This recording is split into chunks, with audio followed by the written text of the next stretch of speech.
photograph out of the glass. Now I've got the guy's face. That's what we use to put the wanted posters up around the neighborhood. So that's targeted information operations.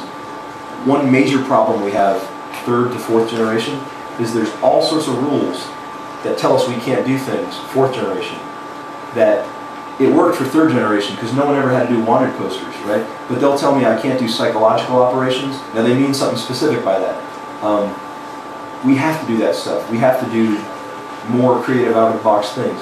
So nationally, we do have a problem of having to kind of like re-examine our assumptions, right? More responsive I/O. Lieutenant Watson, who's had a media background at CNN, would do not bubble charts. He would do interview pages as you go through the ECP. So the Iraqi would walk up and it would say, of these 5 things, which is the biggest problem? Electricity.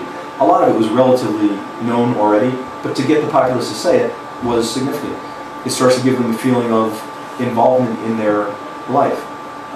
And then, whatever they say, you fix that thing.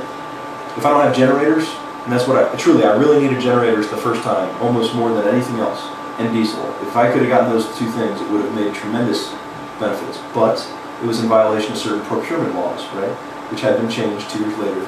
But if they said water quality, well then I'm going to find a way to get water to them. That's all that was available to me in the kinetic phase. And that's a fine amount. When it's non-kinetic, now we got a lot more ways to explore. How about house visits? That's what I refer to as Watson. Do the house visits. Talk to people. You get a lot of information from them. Computer face identification I've talked about. And here's what I'll end with.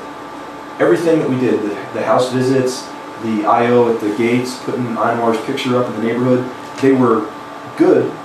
They were out of the box. But when 1.6 later created the voice of Ramadi, I ended up like smacking myself in the forehead saying, how could I have not thought of that?